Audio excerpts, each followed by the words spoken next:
Espíritu en medio de nosotros.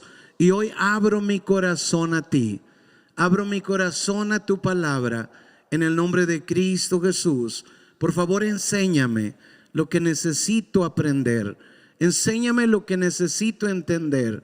Espíritu Santo, sé mi maestro en este día. Dile conmigo: Espíritu Santo, sé mi maestro en este día. Yo abro mi corazón a ti, enséñame hoy. Imprime tu palabra en mi corazón. En el nombre de Jesús. Amén, amén y amén. Amén. Bueno, voy a invitarles a que tomen su asiento y vamos a aprender de la palabra hoy. Por cierto, ¿cómo están? ¿Bien? ¿Han estado disfrutando? Me decía, creo que fue Ceci la que me decía, pastor, finalmente vimos el sol.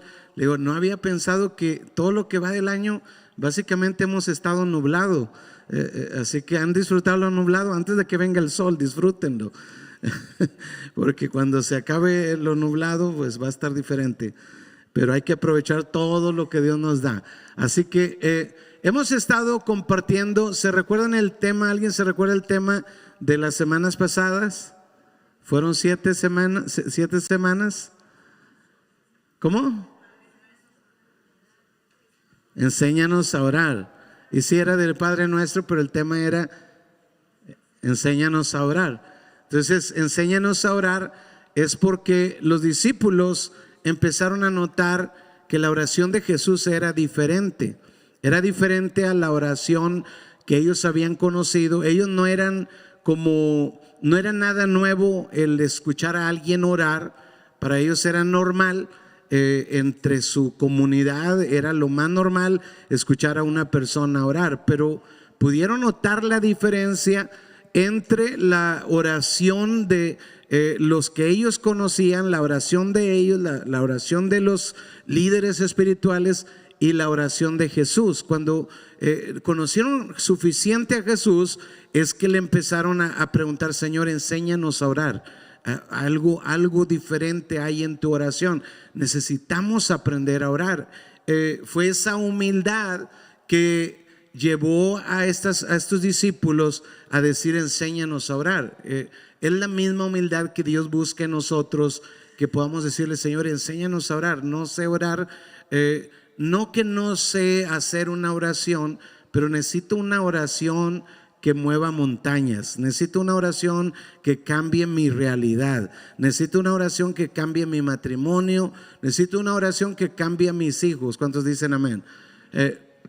A eso me refiero con enséñanos a orar. No que no sabías hacer una oración, pero una oración que conquista, una oración que mueve las montañas, una oración que obtiene respuestas. Pues ellos vieron eso en Jesús. Jesús veía a una persona enferma y la sanaba, veía a una persona endemoniada y la liberaba, veía cualquier situación y la situación cambiaba con la oración de Jesús. Entonces, enséñanos a orar, y Jesús les enseñó cómo orar. Pero hasta que no obtienes todo el entendimiento de todo el pasaje, es que captas la idea principal.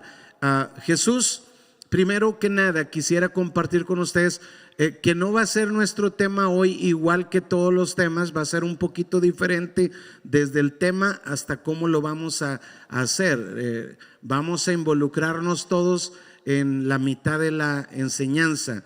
El tema va a ser diferente, pero no muy diferente de las semanas pasadas. 7 semanas estuvimos hablando de enséñanos a orar, y hoy el tema es oremos.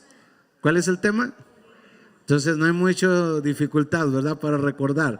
Todos los temas tienen que ver con lo mismo, pero ahora es oremos. Primero era enséñanos a orar, y ya nos enseñó a orar el Señor. Ahora es oremos. Vamos a ponerlo en práctica. Diga al que está a su lado: vamos a ponerlo en práctica.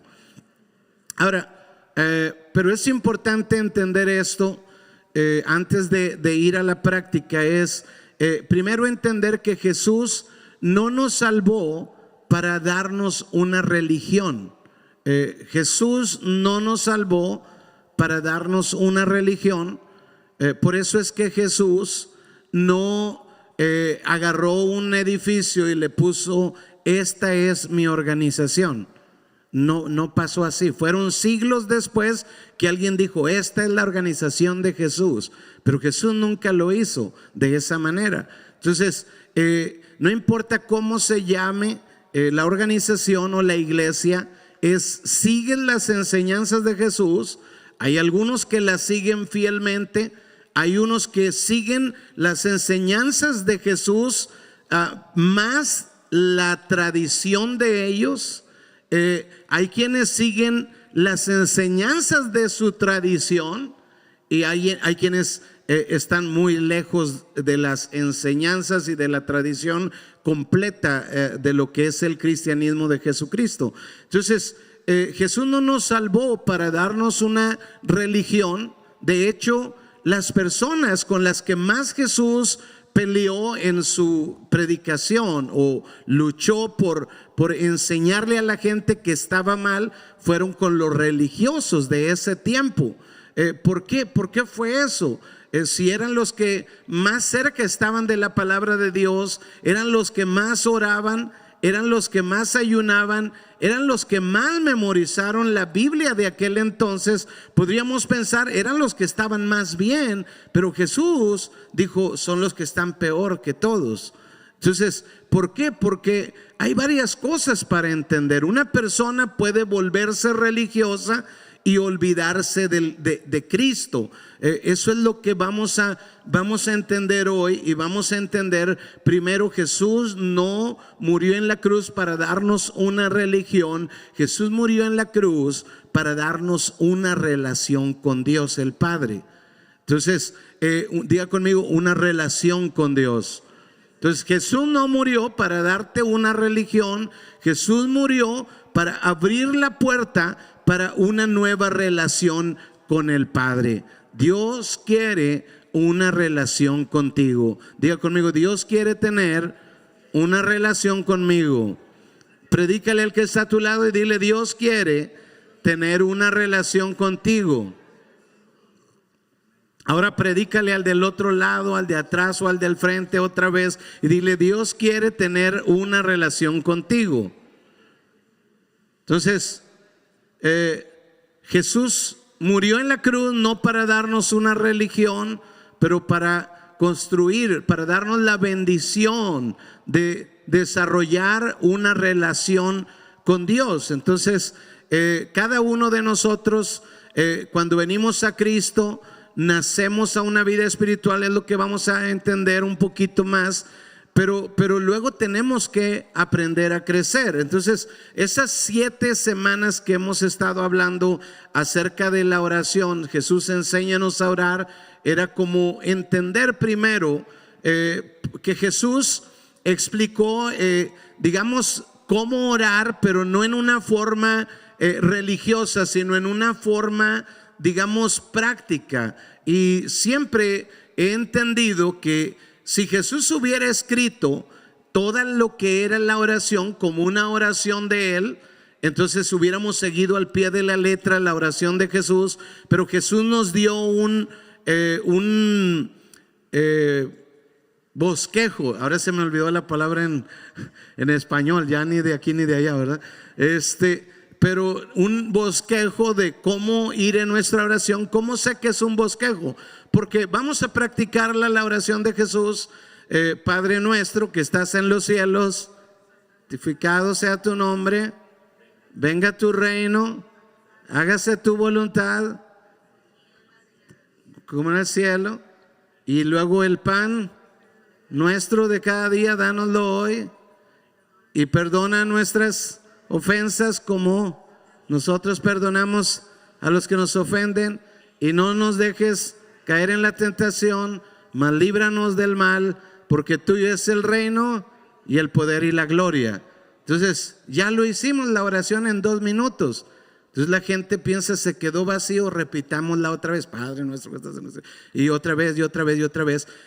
Pero no funciona así, porque en la enseñanza Jesús nos dice: no usen vanas repeticiones. Entonces, ¿por qué lo hizo en 2 minutos? Porque si hubiera escrito la oración real. Acuérdese que Jesús en varias ocasiones lo vemos orando en las mañanas, en las noches, pero vamos a cuando ya era el tiempo de su crucifixión, cuando ya lo iban a crucificar, Jesús sabía que ya se acercaba la hora y les dice a sus discípulos: vengan, acompáñenme a orar. Y luego dice que los deja a los discípulos. Allá estaban todos los discípulos, aquí estaban estos discípulos, y él se va más adelantito a orar, y dice que después de una hora regresa y les dice: ¿no habéis podido velar conmigo ni siquiera una hora? No existe en la guía de Jesús un tiempo como deben de orar una hora o deben de orar 2 horas, ni nada. Pero Jesús aquí les dice: no habéis podido orar tan siquiera una hora. Pero la guía que leemos de él, la oración que nos dio, dice, la leímos o la repetimos en 2 minutos, nada más. O sea que una hora, había mucho de lo que Jesús hablaba en esa hora. ¿Por qué nos da solamente una oración de 2 minutos? Porque la Biblia hubiera estado de este grueso, ¿no? Si nos diera las 2 horas de oración de Jesús, hubiera sido enorme. Entonces, lo que quiero primero traer a su corazón es que Jesús nos ayuda a nosotros a desarrollar una relación, que va creciendo y que va creciendo y que va creciendo. Entre más entendimiento tengo de cómo orar, mi relación con Dios se va haciendo más fácil. Vas hablando más, tienes de más o más de qué platicar, tienes más que decirle a Él, porque vas creciendo y vas desarrollando esa relación con Dios. Bueno, estos 7 domingos pasados estuvimos hablando de enséñanos a orar, y ojalá que hayamos aprendido a orar. Esa era la intención. Pero ¿qué tal si nuestra oración sigue siendo la misma? O si en la práctica no existe la oración. Entonces fueron 7 semanas que qué bueno que aprendimos algo, pero solamente quedó acá en el cerebro, quedó como conocimiento, como letra, pero no en la vida práctica. La intención de Dios no es que sepas más, la intención de Dios es que crezcas más, que te desarrolles más. ¿Cuántos dicen amén?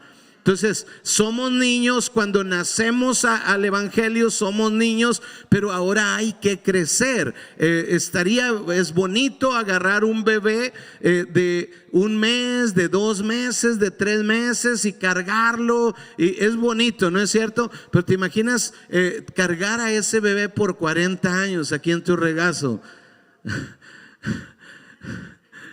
Ya eso no sería nada bonito, ¿no? Ya no es tierno. Ya eso es una enfermedad. Tú dices: esto no está bien, es una enfermedad. Dile al que está a tu lado: no te enfermes. Crece baby, dile: crece baby. Y algunos todavía son babies después de tantos años espirituales. Entonces, si no aprendimos a orar, si mi oración es la misma, entonces no aprendí realmente en estas 7 semanas. Algo estuvo mal. La intención es: vamos a llevar a la práctica, vamos a llevarlo a la práctica. ¿Vamos a llevarlo a qué? A la práctica. O sea, aunque yo sepa mucho, si no lo llevo a la práctica, ya es religión. ¿Sí me explico? Entonces, Jesús no murió para darnos una religión, pero para enseñarnos a tener una relación con Dios. Entonces, si mi oración se limita a cuando estoy en la iglesia, ya es religión. Entonces tengo que desarrollar mi vida y dejar de ser un bebé. Está bien haber sido un bebé, pero no está bien seguir siendo un bebé. Hay que crecer, hay que crecer, ¿hay que qué? Hay que crecer. Entonces es bien importante tener bien claro algunas cosas. Por ejemplo, ¿por qué oramos? Antes de practicarlo, tengo que tener claro por qué oramos, por qué lo hacemos. Bueno, primero porque ahora amamos a Dios. Antes no amábamos a Dios, o pensábamos que amábamos a Dios, pero teníamos nuestra propia idea de qué es amar a Dios. Ahora amamos a Dios. Primero dice la Biblia porque Él nos amó primero. Primera de Juan 4:19 dice: nosotros nosotros le amamos a Él porque Él nos amó primero. Una vez más, nosotros le amamos a Él porque Él nos amó primero. Si alguien no crece en ese amor hacia Dios, es porque el amor de Dios no se ha revelado en su vida, o porque es un bebé que todavía es bebé y pasaron 10 años y todavía es un bebé, no creció, no se desarrolló. Un ser humano nace físicamente y ya es un ser humano. El momento que es engendrado, ya es un ser humano, nace, lo cargas en tus brazos, es un ser humano, solo es un bebé, pero es un ser humano, pero eso no quiere decir que sabe todo. Luego va creciendo, tú cuentas un chiste y él mira que todos se ríen y él también se ríe, ja, ja, ja. Y tú dices, mira, entendió el chiste. No, nada más está imitando que todos se ríen. Entonces no entendió, necesita que crecer más y es normal. Algunos de nosotros tuvimos un tiempo donde teníamos como normal lo que otros veían, pero no teníamos vida de relación con Dios. Entonces está bien para un bebé, pero ya no eres un bebé. Diga conmigo, ya no soy bebé. Dile al que está a tu lado, ya no eres un bebé. Entonces, si tú naciste de nuevo, pero no tienes relación con Dios, entonces tú todavía eres un bebé. Y por eso vemos muchos cristianos fracasar en su vida espiritual, en su vida con Dios, porque no crecen al grado de tener una relación con Dios, sino solo tienen una religión. Entonces tenían una religión, se deshicieron de una religión y agarraron otra religión. No es la idea de Dios. Dios quiere que tú tengas una relación con Dios. Y está bien ir desarrollando, ir creciendo. Ojalá que no sea lo mismo hoy que lo que era hace un año. Pero hay que crecer y hay que desarrollar. Y ese es tiempo de crecer. Entonces, ahora, porque le amamos a Él, queremos hacer su voluntad, queremos honrarlo, queremos vivir para Él. Eso es amar a Dios. Unos de nosotros teníamos una idea de qué era amar de Dios. Yo me recuerdo cuando, no sé si ustedes lo han visto, los más jóvenes ahora, pero no sé si los más de hace algunos años atrás se recuerdan de esos calcamonías que había. Amor es, y luego que te regalen flores. Amor es, ¿se acuerdan? ¿Sí se acuerdan? No. A ver, ¿dónde están los del quinto piso? No hay aquí del quinto piso, solo del tercero. ¿Qué pasó, Vidal? No. Pero cada uno de nosotros tenemos nuestra propia definición de qué es amar. ¿Qué es amar? Y hay veces que la tenemos muy, muy lejos de lo que es el concepto de Dios. Entonces, porque amamos a Dios, es que ahora queremos agradarle. Tenemos la intención. Antes ni siquiera teníamos la intención. Antes pensábamos, así soy yo y así nací, así soy, y no nos importaba. Pero cuando tú naces en la fe, ahora te importa, quieres hacer la voluntad de Dios, quieres honrarlo, quieres vivir para Él, y ahora no quieres ser el mismo, por eso oras a Dios. Oro porque no quiero ser el mismo. Diga conmigo, oro porque necesito crecer. Entonces, por supuesto que no oramos para ser salvos. Nadie ora para ser salvo, sino que ora porque es salvo. Nadie ora para ser salvo, sino que ora porque es salvo. Diga conmigo una vez más, nadie ora o debería de orar para ser salvo, sino porque es salvo. ¿Te imaginas el hombre al lado de la cruz de Jesús? Nunca oró más que ese día. Jesús, acuérdate de mí cuando vengas en tu reino. Esa fue toda su oración. Y Jesús le dijo, de cierto te digo, hoy estarás conmigo en el paraíso. Pero si él iba a vivir más días, el enemigo iba a estar como león rugiente buscando a quien devorar, y él tenía que orar para no ser devorado. Amén. Entonces, pero no oramos para ser salvos, oramos porque ya somos salvos. Entonces, recuerde siempre, y tiene que tenerlo bien claro, la salvación nunca viene por nada de lo que nosotros hagamos o hicimos en el pasado. La salvación es solamente por gracia. Nunca funcionará de otra manera. Efesios 2, 8 y 9 dice: porque por gracia sois salvos por medio de la fe, y esto no es de vosotros, pues es don de Dios. Y luego dice: no por obras, para que nadie se gloríe. O sea, la salvación no viene porque oras, pero la salvación te puede guardar, digamos, la oración te puede guardar en la salvación. Ya soy salvo, pero el enemigo anda como león rugiente. Oro y entonces Dios me guarda de el enemigo que me quiere robar la salvación si fuera posible. ¿Cuántos están entendiendo hasta ahorita? Entonces, cuando nacemos de nuevo es ese momento que escuchamos el evangelio. Alguien nos predicó el evangelio, escuchamos: hey, Cristo pagó por ti en la cruz del Calvario. Cristo pagó, Él te redimió, Él te quiere renovar y Él te quiere restaurar. Ese es el evangelio. Tú lo creíste y dijiste: yo te quiero, Jesús, yo quiero tu sacrificio, yo acepto tu sacrificio y ahora te quiero seguir a ti. Y eso es el evangelio. Lo escuchamos y algo pasa en nosotros. Una de las cosas más importantes que pasan es nuestros ojos se abren, nuestros ojos espirituales se abren. Recuerda que cuando Dios le habló a Adán y Eva, les dijo: miren, todos estos árboles pueden comer de ellos, pero aquí hay un árbol en el centro, de este no pueden comer, porque de cierto morirán si comen de él. Y ellos fueron y comieron del árbol. Su cuerpo estaba vivo. Adán vio a Eva y estaba respirando. Eva vio a Adán y estaba respirando. Dije: wow, sorpresa, no morimos. No, el cuerpo no murió. El alma tampoco murió, porque somos semejantes a Dios, somos tripartitos.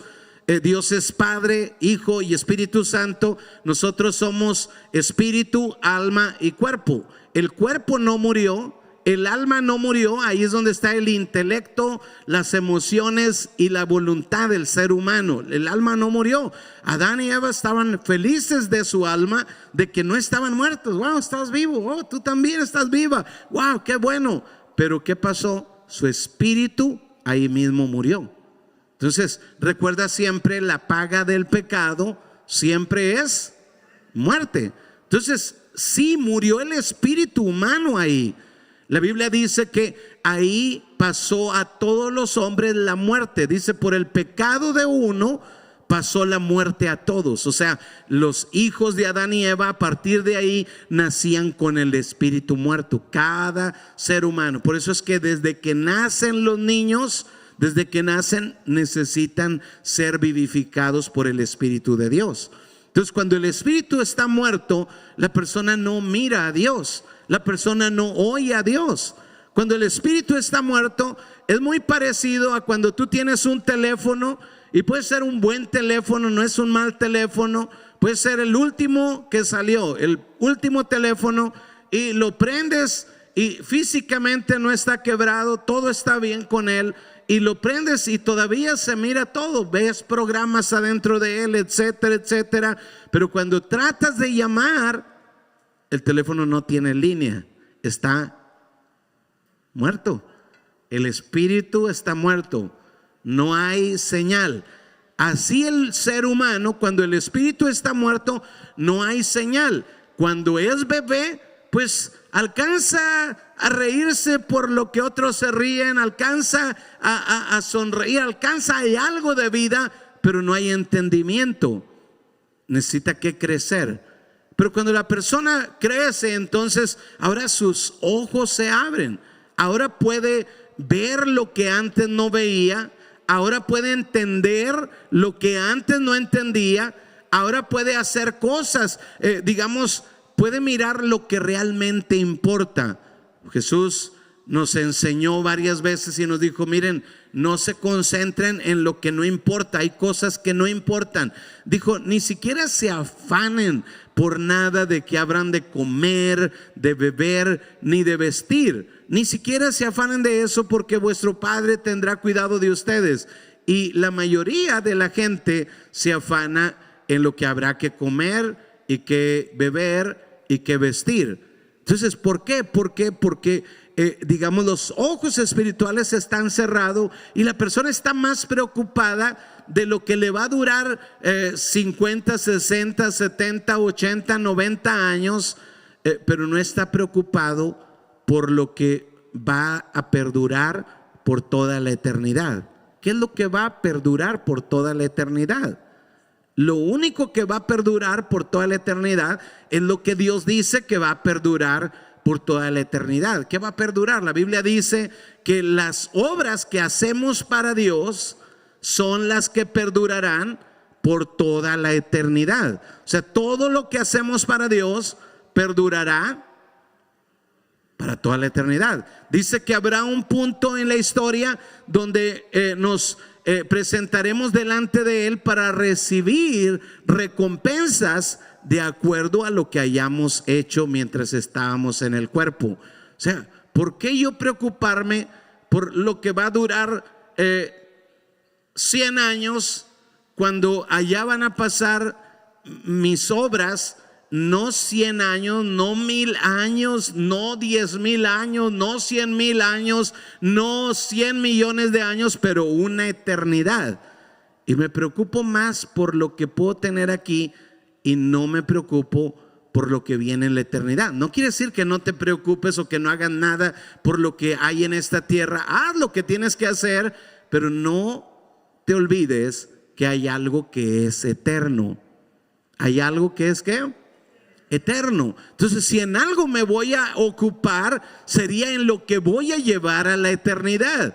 En lo que me preocuparé, digamos, en lo que me ocuparé es en lo que llevaré en la eternidad. Entonces, nacer de nuevo, nacer espiritualmente, nos da la bendición de poder ver qué es lo que realmente vale la pena, qué es lo que realmente vale en esta tierra, qué importa en esta tierra. Entonces es bien importante lo que es eterno. Entonces y otra cosa que nos ayuda el abrir nuestros ojos a lo espiritual, al nacer espiritualmente, porque cuando recibimos el evangelio, ahí empieza otra vez el corazón a latir espiritual. Otra vez estamos vivos, pum, pum, pum, pum. Ahí está otra vez, estamos vivos espiritualmente. Algo que nos ayuda también será el entender o poder llegar a tener la claridad de que la vida cristiana no se puede vivir en las fuerzas humanas. Es imposible. Una persona se puede esforzar por ser el mejor esposo o la mejor esposa o el mejor hijo, pero hay un límite donde no podrá más. Entonces, cuando uno nace espiritualmente y crece espiritualmente, entonces se dará cuenta, necesito a Dios en mi vida. Cuando una persona quiere una señal de que estoy creciendo espiritualmente, estoy madurando espiritualmente, esa persona empieza a orar. Si una persona no madura espiritualmente, no ve la necesidad de orar. No me contestes, pero te voy a hacer una pregunta.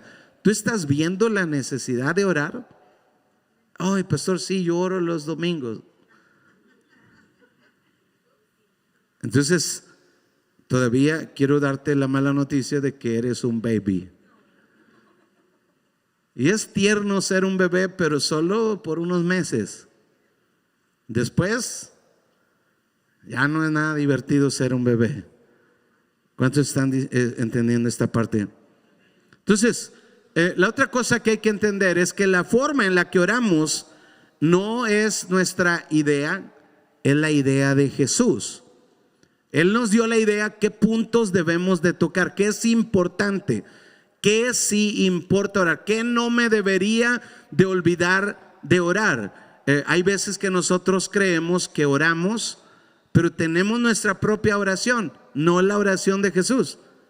Entonces, necesitamos entender la oración de Jesús para orar con la guía de Jesús y desarrollar esa guía en nuestras vidas de tal manera que nuestra oración sea efectiva. Entonces, algo que a mí me queda claro es que sí hay un protocolo. Por ejemplo, en el Antiguo Testamento Dios les dio un protocolo a los judíos. En el Antiguo Testamento les dio un protocolo. No era nada más como orar y ya. No, había todo un protocolo. Si habían pecado, había un protocolo. Cada cosa llevaba un sacrificio. Cada quien tenía que sacrificar un cordero, un buey, una paloma, algo había que sacrificar, un carnero. Había un sacrificio, había un ritual, todo un ritual. Bueno, ya no estamos en el Antiguo Testamento. Jesucristo es nuestro sacrificio, pero todavía hay muchas cosas que Jesús nos enseña.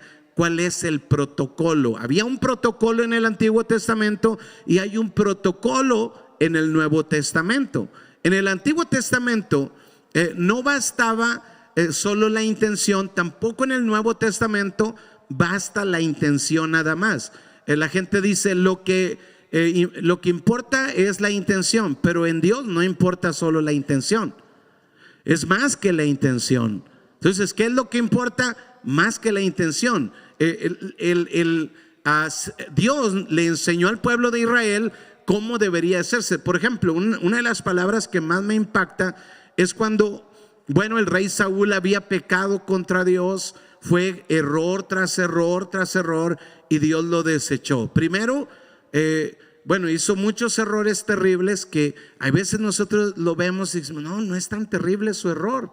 ¿Por qué Dios lo quitó como rey y no era tan terrible su error? Sí, era muy terrible su error. Solo cuando tus ojos espirituales se abren y eres un adulto, tú puedes entender lo terrible del pecado del rey Saúl.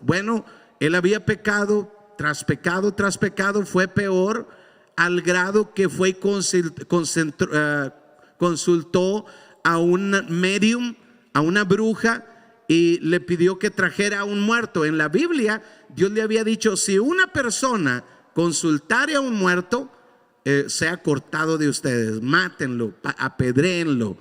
Era así de final la noticia, ¿no? Y Saúl ya había cometido varios pecados graves contra Dios y Dios lo desechó por los pecados tan graves que había cometido. Y en una de esas va una batalla sin la aprobación de Dios, sin la dirección de Dios, y cuando va a la batalla, ahí es vencido por los filisteos. Lo vencen, pero no solamente lo vencen, sino que ahí lo matan a él y toda su familia son asesinados, son muertos. La historia que quiero tocar no es precisamente esa, pero cuando ya toda la familia de Saúl está muerta, los filisteos se llevaron el arca y empezaron a notar que en todo el pueblo la gente empezó a desarrollar tumores. Se les crecían tumores por todos lados y decían, ¿qué pasa? Entonces empezaron a consultar hasta que alguien les dijo, es que ustedes tienen el arca de Jehová y esa arca solo debe de estar con los israelitas. O sea, ustedes no la pueden tener porque les está haciendo daño. Ellos decidieron mandar el arca de regreso y David estaba bien feliz de tener el arca de regreso, porque el arca representaba algo muy especial, la presencia de Dios. Entonces él estaba muy feliz de recibir el arca de Dios, estaba celebrándolo, era una grande fiesta, todo mundo estaba feliz. El problema fue que lo hicieron a su manera. Entonces construyeron un carruaje, una carreta nueva, y pusieron unos bueyes nuevos a que jalaran la carreta. Y todo iba muy bien, todos estaban en fiesta, traemos la presencia de Dios de regreso. Es como cuando tú empiezas a decir, vamos a orar, otra vez, vamos a orar, pero no el protocolo correcto. Así que ellos vienen con el arca, todo David viene danzando, todo el mundo está de fiesta, es una pachanga enorme, todos están celebrando, pero la carreta pasa por un bache y la llanta golpea con fuerza y la arca se resbala y va hacia atrás a caerse y un hombre del pueblo llamado Usa extiende la mano para detener el arca y ahí cae muerto al suelo. Todo mundo, la fiesta se torna en un, ¿cómo se dice? En un sepelio, en un en un velorio. Y todo el mundo está triste de un segundo al otro. ¿Qué pasó? Bueno, les confieso que por muchos años yo nunca preguntaba, porque a veces que a uno le da pena preguntar. Yo no preguntaba por qué se murió. O sea, no entiendo si él no quería que se cayera el arca. Es bueno eso, ¿por qué se murió? Bueno, es porque Dios les había dado un protocolo exacto, cómo llevar el arca. Cómo llevar el arca para que el arca no les afectara a él, sino les bendijera. Cuando Dios les dijo, hagan el arca, les dio instrucciones de qué tipo de madera iba a ser exacta. Tiene que ser madera de acacia, no otra madera. Tiene que ser específicamente esta madera. Tiene que tener este ancho, este largo y esta altura. Y tiene que tener este diseño exacto. Tiene que tener unos querubines con las alas extendidas. Tiene que ser exacto las instrucciones. Y en cada esquina tiene que tener un aro. De cada esquina tiene que tener un aro que esté de un tamaño donde puedan meter una asta, un palo largo, pero el palo tiene que estar forrado de oro. Toda el arca tiene que estar forrada de oro, y los palos esos también tienen que estar forrados de oro, y los van a pasar y alguien la va a agarrar de aquí, otro de la otra esquina y otro de la otra esquina. Y les había dicho qué tribu entre todo el pueblo de Israel podía agarrar el arca de ahí, de esas astas, de esos palos, no de otra manera.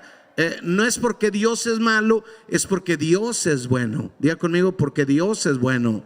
Entonces Dios quería protegerlos. Su presencia era tan fuerte que mataría a cualquier persona. Así que les dice, solamente pueden cargarla de esta manera.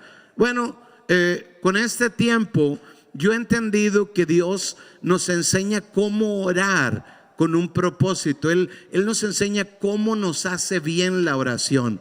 Y nos dice, les voy a dar una guía. No les puedo dar toda la oración exacta, porque él oraba más de 1 hora, 2 horas, 3 horas. Pero si la escribía no iba a caber en la Biblia. Entonces nos dio una guía solamente. Si hay un protocolo, diga conmigo, si hay un protocolo. Entonces Jesús, el pueblo de Israel tenía un protocolo. El pueblo de Jesucristo tenemos otro protocolo. Él dijo, cuando ustedes oren, oren así. Entonces por eso empezamos a aprender cómo orar. Entonces en este tiempo hemos aprendido muchas cosas muy valiosas y muy importantes.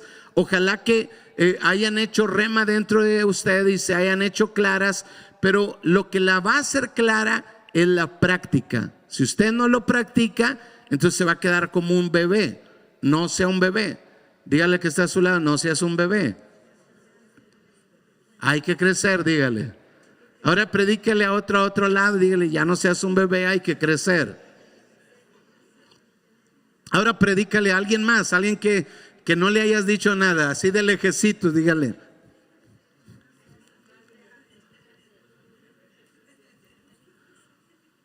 Entonces, primero nos enseñó qué no hacer.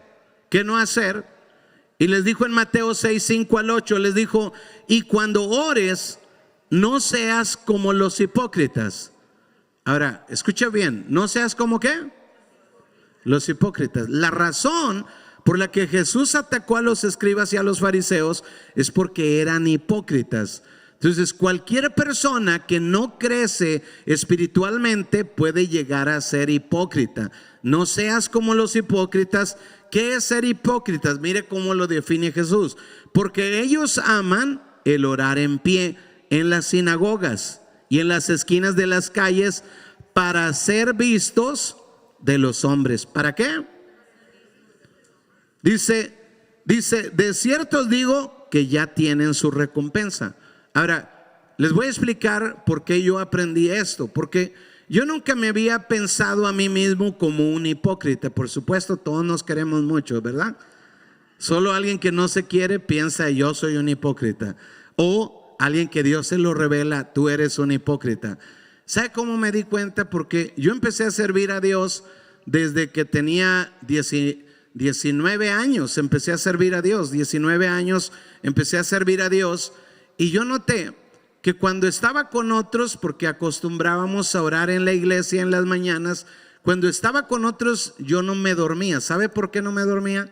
Porque estaban los otros. O sea, habíamos 5 personas orando, entonces los otros estaban ahí. Qué mala onda que yo me durmiera, qué oso. Si me quedaba dormido, todos iban a reír de mí. Entonces yo oraba y me mantenía despierto porque pues los demás me iban a ver, ¿no? Pero cuando yo me iba solo a mi casa, yo era todo un religioso. No podía orar. Cuando yo agarraba el micrófono, yo era experto en orar y todo el mundo oraba conmigo y yo estaba muy feliz. Y el Señor me enseñó, así oran los hipócritas. En tu casa no puedes orar, pero en público sí puedes orar. Yo dije, Señor, me arrepiento. Perdón, Señor. Así empiezan los hipócritas. Entonces, por eso siempre, no sé si ha notado, cada 3, 4 meses hacemos nuestra semana de oración y oramos con las 2 guías que tenemos, la guía del Señor Jesucristo y la guía de intercesión por otros. Siempre lo hacemos así para enseñar a cada nuevo cómo es que se ora, cómo se sigue la guía, para que no haga la tabla del 2 por 1, 2, Padre nuestro que estás en los cielos, santificado sea tu nombre. Ya acabé en 2 minutos, ¿qué hago? ¿Qué hago? Jesús oró, por lo menos dijo 1 hora. ¿Cómo lleno la hora? Bueno, número 2, Padre nuestro que estás en, número 3, número 4, número 5, ya oré mucho. No, eso no es orar mucho, es repetir lo que Jesús dijo. No hagan eso. Entonces dice, pero hipócrita puede ser cualquiera que puede orar en público, pero no puede orar en privado. Entonces, ¿cuántos quieren dejar de ser hipócritas? Vamos a orar en privado. Dice porque ellos aman el orar en pie en las sinagogas y en las esquinas de las calles para ser vistos de los hombres. De cierto os digo que ya tienen su recompensa. Mas tú, diga conmigo yo, cuando ores, entra en tu aposento. Entra en tu aposento y no nada más eso, cierra la puerta. Ora a tu Padre que está en secreto, y tu Padre que ve en lo secreto te recompensará en público. Y hay veces que no vemos muchas recompensas, es porque no hemos estado mucho en lo secreto. Si no veo muchas recompensas en mi vida, es porque no he entrado mucho al lugar secreto. Voy a repetirlo otra vez.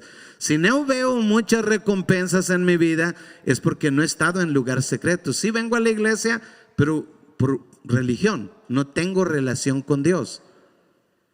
¿Me explico? ¿Por qué fracasamos? Porque no estamos en lo secreto, solo tenemos religión. Vamos a la iglesia, vamos a la célula, pero no tengo una relación con Dios. Necesito una relación con Dios. ¿Qué necesito? Entonces, qué bueno, si he cometido el error y corrijo hoy, gloria a Dios. Amén, amén. Entonces dice número 7, verso 7, y orando no uséis vanas repeticiones. ¿En cuántos minutos oramos ahorita? 2 minutos nada más. Padre nuestro que estás en los cielos, santificado. Si lo hacemos así, en 2 minutos terminas.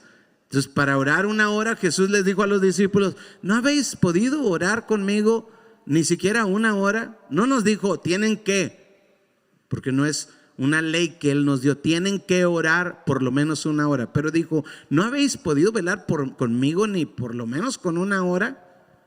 Entonces, si usted no alcanza a orar por lo menos 1 hora, está al nivel de los discípulos de Jesús antes de su resurrección. Después crecieron. O sea que está bien ser un bebé, pero no para siempre. ¿Cuántos están entendiendo? Entonces, dice, y orando no uséis vanas repeticiones, como los gentiles, que piensan que por su palabrería serán oídos. No os hagáis pues semejantes a ellos, porque vuestro Padre sabe de qué cosas tenéis necesidad antes que vosotros le pidáis. Entonces, ¿cuántos están entendiendo hasta ahorita? Es remover ese espíritu religioso y empezar a cultivar esa relación con Dios. ¿Cuántos quieren tener relación con Dios? Hoy vamos a orar, ese es el tema, oremos, o sea, manos a la obra. Yo quiero orar ahorita con ustedes 15 minutos, no porque sea 15 minutos suficiente, pero porque por lo menos necesitamos aprender cómo orar. Vamos a ponerlo en obra, amén. Si ustedes quieren ponerse en pie, por favor pónganse de pie. Si alguien se cansa, tiene permiso de sentarse cuando se canse, solo si se cansa, ¿ok? Todo el mundo tiene permiso de sentarse si se cansan, pero nada más van a ser 15 minutos para practicar lo que vamos a hacer en privado. ¿Dónde lo vamos a hacer? En privado. Entonces, 20 minutos, pero usted le va a ir subiendo 40, 60, etcétera. Todo lo que usted quiera, usted le puede subir. Cuando platicamos con Dios, nosotros cultivamos esa comunión cuando hablamos con Él. Y cuando leemos la Biblia, Él nos habla a nosotros. Cultivamos nuestra comunión con Dios cuando Él nos habla a nosotros. Entonces, hoy lo vamos a practicar, el hablarle nosotros a Él. Cierra sus ojos y dígale: Padre nuestro que estás en los cielos, santificado sea tu nombre. Este día, Padre, nos acercamos con confianza. Quitamos toda duda de nuestro corazón. Quitamos toda inseguridad del corazón. Tú eres mi Padre. Tú eres el que me cuida. Tú eres el que me protege. Tú eres el que me salvó, el que me redime, me renueva y me restaura. Hoy santificamos tu nombre. Que tu nombre, Padre, en mi vida siempre sea lo más importante. Este día te doy alabanza y te agradezco por todos los beneficios que yo recibo de parte tuya. Padre, en el nombre de Jesús, gracias por la vida, por la salud, por la familia, por mi célula, por mis amigos en Cristo, mis hermanos en Cristo. Gracias, Padre. Esta mañana te alabo con todo mi corazón. Y este día, Padre, te pido, Padre nuestro que estás en los cielos, santificado sea tu nombre. Y te pido que venga tu reino a mi corazón. Venga tu reino, Padre, a mi esposa. Venga tu reino a mis hijos. Venga tu reino a mis hijos en la fe, a mi célula, a mi líder. Venga tu reino, Padre, a cada persona en mi casa, en mi iglesia. Padre, venga tu reino de amor, tu reino de gozo, Padre. Que amemos de verdad, que podamos amar como tú amas. Padre, que siempre estemos gozosos en mi casa. Venga tu reino de gozo. Padre, que siempre estemos gozosos en la célula. Padre, venga tu reino de amor, de gozo, de paz. Venga tu reino de paciencia. Venga tu reino de bondad. Que todos practiquemos la bondad. Venga tu reino de fe. Venga tu reino de fe a cada uno de nosotros, para que podamos creer tus promesas, para que podamos creer tus palabras, para que podamos vivir lo sobrenatural. Venga tu reino, Padre, de templanza, tu reino de orden, tu reino de pureza, tu reino de santidad, tu reino, Padre, de obediencia. Venga tu reino a nuestra familia. Venga tu reino, Padre, a nuestra iglesia. Venga tu reino a nuestra ciudad, a nuestra nación. Y venga tu reino al mundo, Padre. Y te pedimos hoy que se haga tu voluntad, como se hace en los cielos, que así se haga en la tierra. Hágase tu voluntad, Padre. Hoy renunciamos a nuestra propia voluntad y te damos a ti nuestras vidas. Una vez más, rendimos nuestra voluntad a ti, Padre, porque hoy creemos que tu voluntad es buena, es agradable y es perfecta. Padre, que en todo se haga tu voluntad y no la nuestra.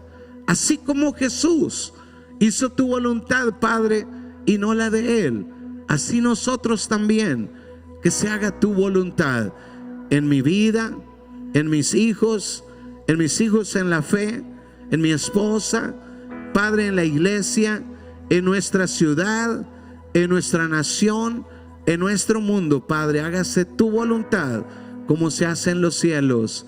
Padre, y hoy te pedimos el pan nuestro de cada día, dánoslo hoy.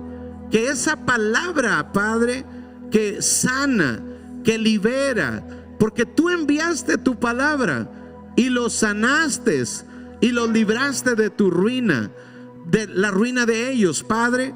Así nosotros hoy necesitamos ese pan, Padre, esa palabra que nos sanará y nos liberará de la ruina. Padre, danos ese pan, a mí, a mi esposa, a mí y a mis hijas, Padre, a mí y a mi familia, Padre. Danos el pan, la palabra rema, Padre. Trae esa palabra rema que sacará la pobreza de mi casa, que sacará la pereza de mi casa, que sacará el orgullo de mi casa, que sacará todo lo malo de mi casa. Trae esa palabra rema que sacará la enfermedad de mi cuerpo, que sacará la enfermedad de mi familia, que sacará la enfermedad de mi iglesia. Padre, danos el pan nuestro de cada día. Dánoslo hoy, Padre. Te lo pedimos en el nombre de Cristo Jesús. Y también hoy, Padre, te pedimos con todo nuestro corazón, perdona nuestras ofensas, así como nosotros perdonamos a los que nos ofenden. Hoy, Padre, te pido perdón por cada ofensa que yo haya cometido delante de ti. Sé que he dicho o he hecho lo que no debería y te pido perdón.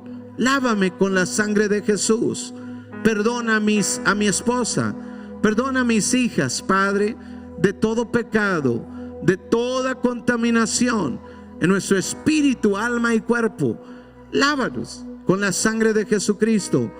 Te lo pedimos hoy, Padre. Limpia el pecado de nuestra ciudad.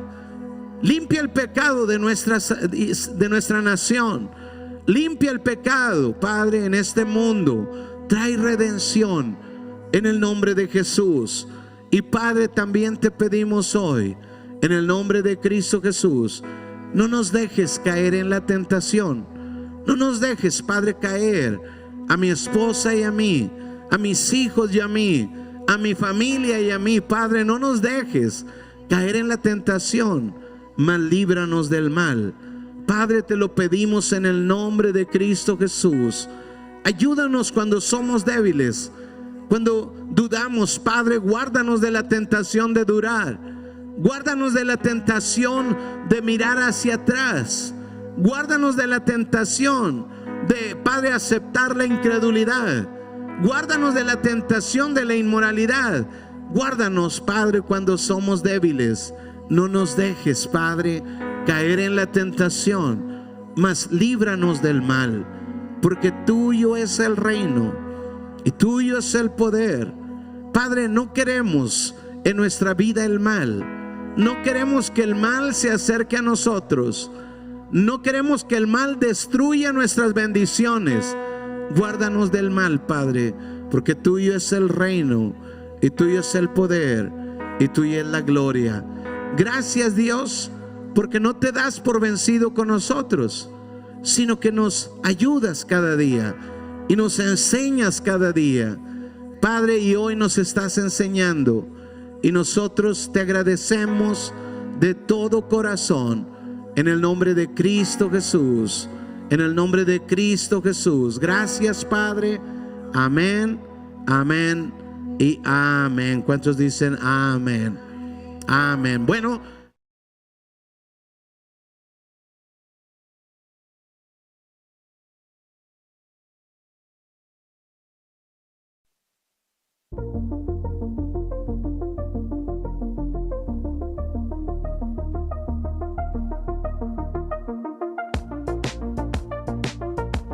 Hola familia MC, qué bendición tan grande de poder alabar y adorar con ustedes en este tiempo. Yo sé que ha sido una gran bendición y ahora me toca a mí la gran oportunidad de compartir unos principios del cielo de Dios que están diseñados para nuestra bendición. Entonces, vamos a abrir nuestra Biblia al Proverbios 3:5 y dice: confía en el Señor de todo corazón y no te apoyes en tu propia inteligencia. Entonces vamos a desglosar este versículo bien rápido, porque todos los principios de Dios vienen con instrucciones claras y cómo lograr la bendición. Entonces lo primero es confianza. Dile a la persona de tu lado, confía en Dios. Y dice, ¿hasta qué punto confiar? Dice, con todo el corazón, porque una de las mayores formas de confianza en Dios es confiarle a Dios con tus finanzas. Entonces, no te apoyes en tu propio entendimiento, en tu propia inteligencia, porque hay una inteligencia en este mundo que dice, si yo doy, tengo menos, que si yo le doy a Dios, me quedo con menos. Pero yo te invito en esta mañana que no te apoyes en tu propia inteligencia, sino confía en Dios con todo tu corazón. Y esta es la instrucción. Pero más adelante en el capítulo explica la bendición que hay cuando confías en Dios con lo que tienes. Y dice en el versículo 9, honra al Señor con tus riquezas y con los primeros frutos de tus cosechas. ¿Qué significa esto? Significa que des tu mejor, con lo mejor que tienes. ¿Y qué pasa cuando haces esto? En el versículo 10 dice, así tus graneros se llenarán a reventar y tus bodegas rebosarán de vino nuevo. ¿Cuántos de ustedes quieren experimentar esa bendición que tú rebosas en tu vida? Yo sé que yo lo he experimentado en mi vida y en mi familia, y mi deseo, iglesia, y más importante, el deseo de Dios es que tú seas bendecido a través de estos principios y que tú seas bendecido de una manera abundante, que estés desbordando, que estés rebosando. Entonces yo les invito que se pongan de pie y les invito a confiar en Dios y dar un paso de fe, sabiendo que la bendición de Dios siempre llega a quienes siguen sus instrucciones. Entonces, ¿qué te parece si oran conmigo?